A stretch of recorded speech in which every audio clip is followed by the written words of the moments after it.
ಟ್ರಾನ್ಸಿಲ್ವೇನಿಯಾದ ಹೃದಯ ಭಾಗದಲ್ಲಿ ಹೋಯಾ ಬಾಸಿಯು ಅರಣ್ಯವಿದೆ. ಇದು ವಿಲಕ್ಷಣ ದಂತಕಥೆಗಳು ಮತ್ತು ಪಿಸುಮಾತು ರಹಸ್ಯಗಳಿಂದ ತುಂಬಿರುವ ಭೂಮಿ.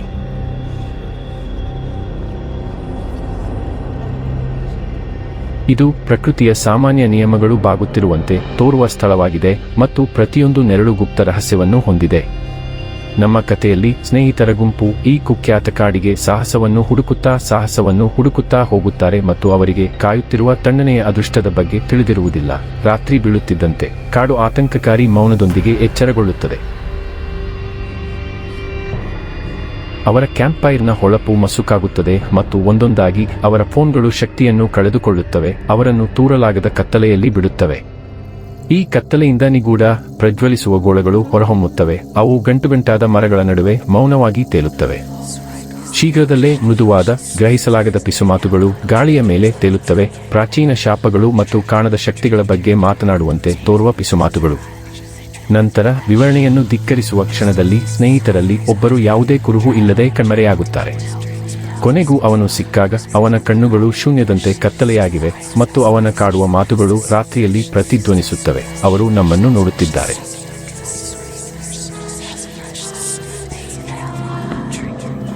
ಪ್ರತಿ ಹೃದಯ ಬಡಿತದೊಂದಿಗೆ ಕಾಡಿನ ರಹಸ್ಯಗಳು ಆಳವಾಗಿ ಬೆಳೆಯುತ್ತವೆ, ಬದುಕುಳಿದವರನ್ನು ಭಯ ಮತ್ತು ಅಜ್ಞಾತದ ಚಕ್ರವ್ಯೂಹಕ್ಕೆ ಎಳೆಯುತ್ತವೆ.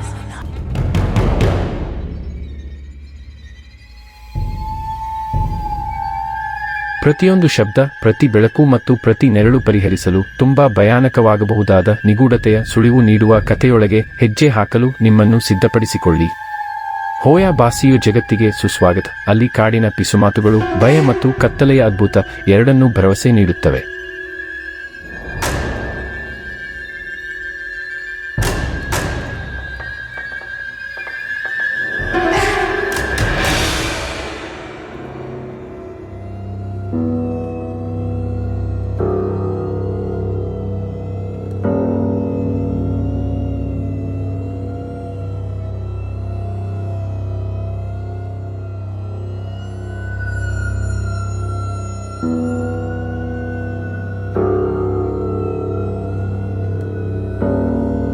ಟ್ರಾನ್ಸಿಲ್ವೇನಿಯಾದ ಹೃದಯ ಭಾಗದಲ್ಲಿ ಹೋಯಾ ಬಾಸಿಯು ಅರಣ್ಯವಿದೆ. ಇದನ್ನು ಅನೇಕರು ಶಾಪಗ್ರಸ್ತ ಸ್ಥಳವೆಂದು ಹೇಳುತ್ತಾರೆ.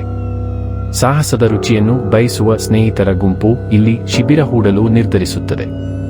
ಅವರು ಗಂಟು ಹಾಕಿದ ಮರಗಳಿಂದ ಆವೃತವಾದ ಸಣ್ಣ ಬಯಲನ್ನು ಆರಿಸಿಕೊಳ್ಳುತ್ತಾರೆ. ಕಾಡು ತನ್ನದೇ ಆದ ಜೀವವನ್ನು ಉಸಿರಾಡುವಂತೆ ತೋರುತ್ತದೆ ಮತ್ತು ಸೂರ್ಯ ಮುಳುಗುತ್ತಿದ್ದಂತೆ ಭೂಮಿಯ ಮೇಲೆ ಅಶಾಂತಿಯ ಭಾವನೆ ನೆಲೆಗೊಳ್ಳಲು ಪ್ರಾರಂಭಿಸುತ್ತದೆ.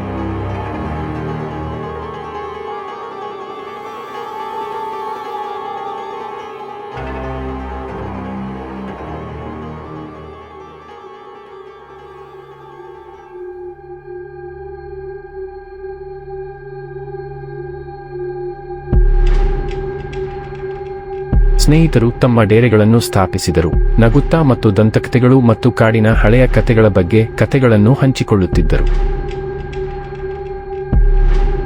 ದಂತಕಥೆಗಳು ಕೇವಲ ಕಥೆಗಳಲ್ಲ ಎಂದು ಅವರಿಗೆ ತಿಳಿದಿಲ್ಲ. ರಾತ್ರಿ ಸಮೀಪಿಸುತ್ತಿದ್ದಂತೆ ಗಾಳಿಯು ತಣ್ಣಗಾಗುತ್ತದೆ ಮತ್ತು ಕಾಡು ಮೌನವಾಗಿ ಆಲಿಸುತ್ತದೆ. ಪ್ರತಿಯೊಂದು ಸದ್ದು ಮತ್ತು ಕ್ರೀಕ್ ಅದರ ಮಣ್ಣಿನೊಳಗೆ ಅಡಗಿರುವ ರಹಸ್ಯಗಳನ್ನು ಸೂಚಿಸುತ್ತದೆ.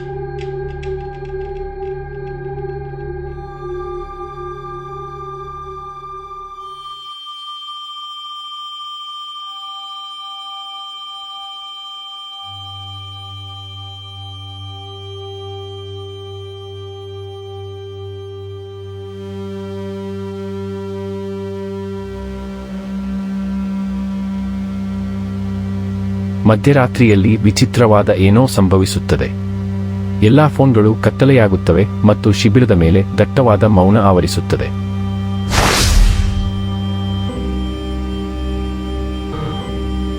ನಂತರ ಎಲ್ಲಿಂದಲೋ ತಿರುಚಿದ ಮರಗಳ ನಡುವೆ ಸಣ್ಣ ಹೊಳೆಯುವ ಗೋಳಗಳು ಕಾಣಿಸಿಕೊಳ್ಳುತ್ತವೆ. ಅವುಗಳು ತಮ್ಮದೇ ಆದ ಇಚ್ಛೆಯನ್ನು ಹೊಂದಿರುವಂತೆ ಸುಳಿದಾಡುತ್ತವೆ ಮತ್ತು ತೇಲುತ್ತವೆ. ಒಂದು ಕಡಿಮೆ ಕಾಡುವ ಗೊಣಗಾಟವು ಗಾಳಿಯನ್ನು ತುಂಬುತ್ತದೆ. ಕಾಡು ಅವಳೊಂದಿಗೆ ನೇರವಾಗಿ ಮಾತನಾಡುತ್ತಿರುವಂತೆ ತಿಳಿದಿಲ್ಲದ ಭಾಷೆ.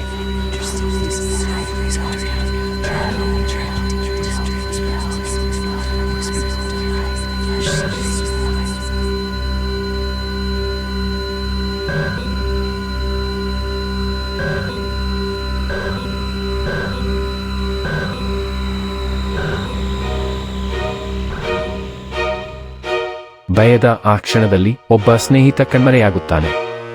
ಅವನು ಹೋಗುವುದನ್ನು ಯಾರೂ ನೋಡುವುದಿಲ್ಲ. ಅವನು ಸುಮ್ಮನೆ ಹೋಗಿದ್ದಾನೆ. ಕಾಡು ಅವನ ಉಪಸ್ಥಿತಿಯನ್ನು ನುಂಗುತ್ತದೆ. ಹೆಜ್ಜೆಗಳ ಪ್ರತಿಧ್ವನಿ ಮತ್ತು ಎಲೆಗಳ ಕಲರವವನ್ನು ಮಾತ್ರ ಬಿಡುತ್ತದೆ.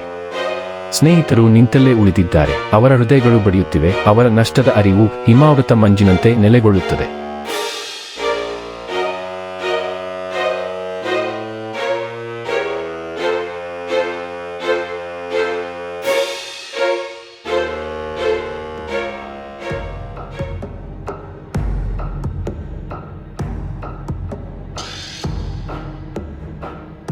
ಕಾಡಿನ ತಣ್ಣನೆಯ ಮೌನದಲ್ಲಿ ಉಳಿದ ಸ್ನೇಹಿತರು ತಮ್ಮ ಕಳೆದುಹೋದ ಸಂಗಾತಿಯನ್ನು ಹುಡುಕುತ್ತಿದ್ದಾರೆ. ಎಲೆಗಳಿಂದ ಕೂಡಿದ ನೆಲದ ಮೇಲೆ ಅವರ ಹೆಜ್ಜೆಗಳು ಪ್ರತಿಧ್ವನಿಸುತ್ತವೆ. ಪ್ರತಿಯೊಂದು ನೆರಳು ಒಂದು ರಹಸ್ಯವನ್ನು ಮರೆಮಾಡುತ್ತಿರುವಂತೆ ತೋರುತ್ತದೆ. ಹೊಳೆಯುವ ಗೋಳಗಳು ಅವರನ್ನು ಮರಗಳ ಚಕ್ರವ್ಯೂಹಕ್ಕೆ ಆಳವಾಗಿ ಕರೆದೊಯ್ಯುತ್ತವೆ. ಅಲ್ಲಿ ಗಾಳಿಯು ದಟ್ಟವಾದ ಮುನ್ಸೂಚನೆಯೊಂದಿಗೆ ಇರುತ್ತದೆ. ಸಮಯ ನಿಧಾನವಾಗುತ್ತಿರುವಂತೆ ತೋರುತ್ತದೆ ಮತ್ತು ಪ್ರತಿ ನಿಮಿಷವೂ ಭಯದ ಶಾಶ್ವತತೆಗೆ ವಿಸ್ತರಿಸುತ್ತದೆ.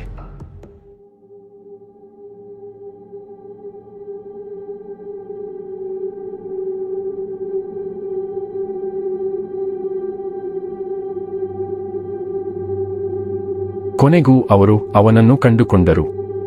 ಅವರ ಕಾಣೆಯಾದ ಸ್ನೇಹಿತ ತೆರೆದ ಆಕಾಶದ ಕೆಳಗೆ ನಿಂತಿದ್ದಾನೆ. ಅವನ ಕಣ್ಣುಗಳು ಕಪ್ಪಾಗಿವೆ. ಅವು ಶೂನ್ಯವನ್ನು ಹಿಡಿದಿಟ್ಟುಕೊಂಡಂತೆ.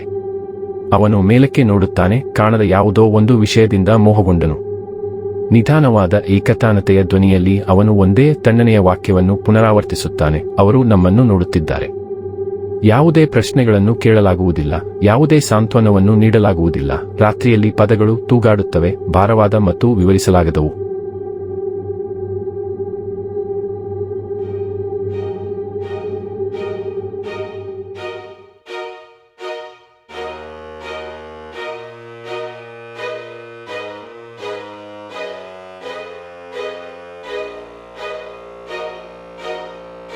ನಿಶ್ಶಬ್ದವಾದ ನಂತರ ಸ್ನೇಹಿತರು ನಿಗೂಢತೆಯನ್ನು ಅರ್ಥಮಾಡಿಕೊಳ್ಳಲು ಪ್ರಯತ್ನಿಸುತ್ತಾರೆ.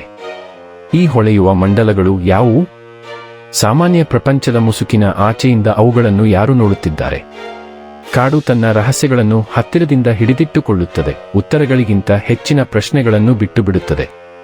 ಆ ಶಾಪಗ್ರಸ್ತ ತೆರವುಗೊಳಿಸುವಿಕೆಯಿಂದ ದೂರವಿರುವ ಪ್ರತಿ ಹೆಜ್ಜೆಯೂ ಮತ್ತೊಂದು ಅಜ್ಞಾತ ಅನ್ವೇಷಣೆಗಾಗಿ ಕಾಯುತ್ತಿರುವ ಮತ್ತೊಂದು ರಹಸ್ಯಕ್ಕೆ ಒಂದು ಹೆಜ್ಜೆಯಂತೆ ಭಾಸವಾಗುತ್ತದೆ. ವಿಚಿತ್ರ ಭಾಷೆಯಲ್ಲಿ ಪಿಸುಮಾತುಗಳು, ಕತ್ತಲೆಯಾದ ಖಾಲಿ ಕಣ್ಣುಗಳು ಮತ್ತು ರಾತ್ರಿಯೊಳಗೆ ನಿಧಾನವಾಗಿ ಕಣ್ಮರೆಯಾಗುವುದು. ಇವೆಲ್ಲವೂ ನೆನಪಿಟ್ಟುಕೊಳ್ಳಲು ಧೈರ್ಯ ಮಾಡುವವರ ಮೇಲೆ ಒಂದು ಗುರುತು ಬಿಡುತ್ತದೆ. ರಾತ್ರಿ ಆಳವಾಗುತ್ತಿದ್ದಂತೆ ಮತ್ತು ಕಾಡು ತನ್ನ ಪ್ರಾಚೀನ ಮೌನಕ್ಕೆ ಮರಳುತ್ತಿದ್ದಂತೆ ಪ್ರಶ್ನೆ ಉಳಿದಿದೆ: ಇಲ್ಲಿ ಯಾವ ಶಕ್ತಿ ವಾಸಿಸುತ್ತದೆ ಮತ್ತು ಅದು ಎಂದಾದರೂ ತನ್ನ ರಹಸ್ಯಗಳನ್ನು ಬಿಡುತ್ತದೆಯೇ? ಕತೆ ಮುಗಿದಿಲ್ಲ. ಅದು ಕಾಯುತ್ತದೆ, ನೆರಳುಗಳಲ್ಲಿ ಅಡಗಿದೆ. ಧೈರ್ಯಶಾಲಿಗಳನ್ನು ಮತ್ತೊಮ್ಮೆ ಬಹಿರಂಗಪಡಿಸಲು ಆಹ್ವಾನಿಸುತ್ತದೆ. ಅದರ ಕರಾಳ ರಹಸ್ಯ.